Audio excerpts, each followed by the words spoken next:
Olá! Se você é uma daquelas pessoas que sabe que abelhas não são só sinônimo de mel ou de picada dolorosa, então fica ligado, que esse podcast é feito para você.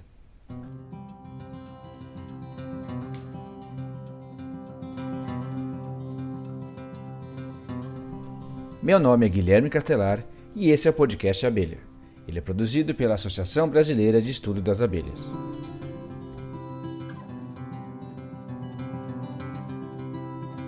Nesse novo canal, nós vamos mostrar que quando se trata de abelhas, não falta assunto. Há muita coisa para a gente conversar. Mas também não vamos nos enganar. Há muito o que aprender sobre esses insetos e o quanto eles colaboram para a vida no planeta. E, claro, para a nossa vida diretamente.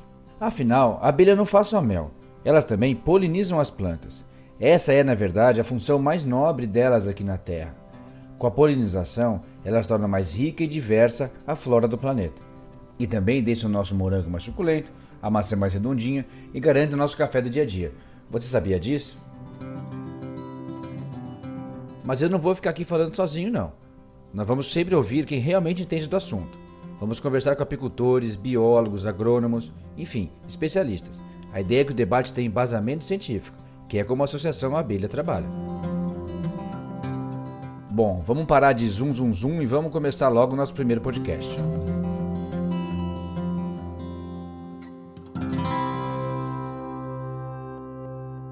Em 2017, a Associação Abelha decidiu fazer um estudo de campo para mostrar cientificamente que a adoção de boas práticas de manejo apícola pode aumentar a renda dos apicultores. A gente juntou uma bióloga especialista em abelhas e um apicultor. O apiário experimental que eles montaram comprovou que as boas práticas de manejo podem gerar um aumento de 70% na produção de mel e de 50% no lucro do apicultor. No ano passado, essa dupla voltou a campo para montar mais um apiário experimental. Agora queriam testar outra prática que, em teoria, pode melhorar a produtividade dos apicultores. A ideia era oferecer pasto apícola, ou seja, floradas o ano inteiro para as abelhas explorarem. A gente queria saber se essa alimentação natural significa também mais produção de mel. A bióloga Kátia Aleixo mandou uns áudios para a gente em que conta melhor a ideia. Nos meses de entre-safra, período em que não está ocorrendo a produção comercial de mel, é importante que os apicultores pratiquem a suplementação alimentar energética e proteica para garantir a manutenção das colmeias e para garantir que elas estejam com uma boa população para entrarem fortes na próxima safra. Uma alternativa de suplementação é o plantio de cultivos que floresçam nos períodos de entre-safra para servirem de pasto apícola. Sendo assim, o nosso objetivo com esse novo trabalho foi formar cultivos para alimentar as abelhas no período de entre-safra e verificar se colmeias instaladas em consórcio com esses cultivos armazenariam mais mel nos períodos de safra, comparada a colmeias instaladas fora da área de influência dos cultivos e que seguissem sem intervenção. Bom, para testar essa hipótese, a bióloga Kátia Aleixo montou o seguinte plano de trabalho. Foram criados 2 grupos de apiários com 10 colmeias cada. O chamado grupo A ficou perto do cultivo de pasto apícola, que foi plantado em uma área arrendada. Já o grupo B ficou sem acesso a essa fonte de alimento, a 3 km de distância. Ou seja, as abelhas do grupo A contaram com essa alimentação suplementar e natural nos períodos anteriores às floradas de eucalipto e de laranja, que são as chamadas safras de produção de mel. Para formar o primeiro pasto apícola, foi plantado girassol, que é uma ótima fonte de pólen e néctar para as flores. Isso, para ficar claro, foi antes da florada de eucalipto. Já na entre-safra de inverno, antes da florada de laranja, as abelhas se fartaram nas flores de nabo forrageiro, que é rico em néctar. Aí, após cada uma das safras, o apicultor colheu o mel e a bióloga anotou a produção. E adivinha qual foi o grupo de abelhas que produziu mais mel? Em um ano de experimento, que foi composto pela colheita de 2 safras, ou seja, colheita do mel das floradas do eucalipto e da laranja, as colmeias do grupo A somadas produziram 51% mais mel que o grupo B.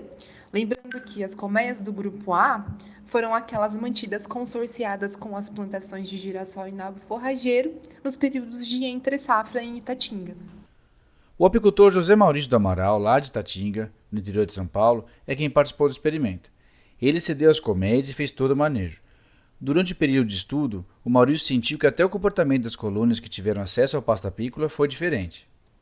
A gente plantando o nabo forrageiro, plantando o girassol, aí colocando a abelha para uma alimentação, em vez de dar uma alimentação artificial, ela se manteve melhor na cultura do girassol e do nabo, e você percebia que a abelha indo buscar o alimento no campo, a postura dela, a postura da rainha, o desenvolvimento do enxame é bem melhor e maior do que você manter ele tratando artificialmente com açúcar e as proteínas que você dá.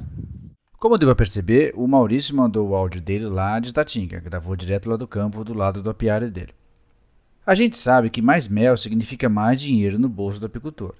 Só que o estudo não teve a intenção de calcular esse aumento de lucratividade, como a Kátia explica pra gente. Nós apenas quantificamos o retorno financeiro com a produção do mel, comparando colônias alimentadas com os cultivos e colônias não alimentadas. Considerando os custos com arrendamento, insumos e serviços agrícolas, não houve um lucro significativo. No entanto, o apicultor terá um retorno financeiro positivo proporcional ao tamanho da área cultivada, à quantidade de colmeias produtivas consorciadas com os cultivos e o aproveitamento da produção desses cultivos, como, por exemplo, a comercialização de sementes de girassol ou o uso das plantas para silagem, para alimentação de gado. Ou seja, no estudo, o nabo forrageiro e o girassol foram usados apenas como fonte de alimento para as abelhas. A colheita deles não foi comercializada, o que poderia aumentar a renda do apicultor. É o que o Maurício explica pra gente.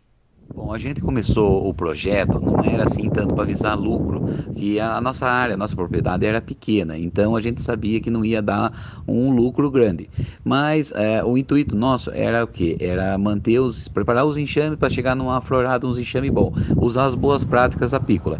E foi o que a gente fez. Então a gente manteve, mas é sim uma coisa rentável para o produtor, tanto de mel quanto dos de grão, porque ele pode usar uma área maior para produzir o girassol em grão, ou pode usar também para silagem de gado, de boi, de vaca. E o produtor, o apicultor, ele extrai mel tanto do girassol quanto do nabo forrageira. Então é uma coisa assim lucrativa para os dois. Como o experimento mostrou, as abelhas preferem o alimento natural oferecido pelo pasto apícola, que, no nosso estudo, usou plantas cultivadas, como o girassol. Mas nada impede que seja composto por plantas silvestres. A bióloga Kátia Aleixo explica que quanto mais rica for a oferta de flores, melhor para as abelhas. Tanto o pasto apícola formado por plantas cultivadas, como o girassol, o nabo forrageiro e algumas frutíferas, quanto o pasto apícola formado por plantas nativas, é sempre a melhor opção para as abelhas, pois os recursos disponibilizados a elas são totalmente de origem vegetal e provém de plantas que são altamente atrativas para elas.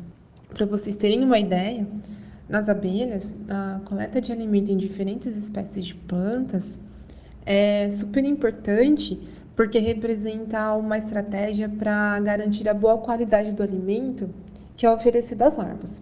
Por exemplo, se no pólen coletado as abelhas elas ficam expostas a compostos com um papel na defesa da planta contra seus inimigos, misturar o pólen de uma variedade de plantas pode diminuir os efeitos negativos desses compostos e prevenir a morte das larvas por intoxicação. Outra vantagem da formação do pasto apícola é que, além de servir para a alimentação das abelhas, as florações do girassol e nabo forrageiro, especificamente, contribuem para encher as melgueiras dos apiários com mel. Já deu para perceber que tanto as abelhas quanto os apicultores saiam ganhando com a oferta de pasto apícola para os insetos. Mas e o agricultor? Um fazendeiro, por exemplo, que cultiva girassol, ele ganha alguma coisa com as abelhas? No nosso experimento, nós não avaliamos a polinização e produtividade do girassol, pois nosso foco com a cultura foi a alimentação das abelhas. No entanto, os experimentos de polinização não seriam necessários, pois na literatura científica está bem estabelecido que o girassol é uma planta altamente dependente de polinização animal, o que significa que na presença das abelhas ocorre um incremento de 40% a 90% na produção de sementes. Do ponto de vista monetário, sim, o produtor de girassol ele deve avaliar a possibilidade de investir em abelhas. Bom, acho que já ficou claro que todo mundo tende a ganhar quando a apicultura e a agricultura andam juntas. Ganha o apicultor, ganha o produtor rural e ganham as abelhas. E se elas estão bem, nós estamos bem também.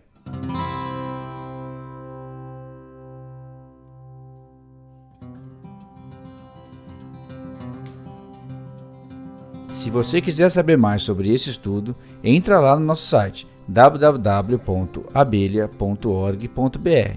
A gente publicou um artigo mostrando tudo o que foi feito e os resultados colhidos.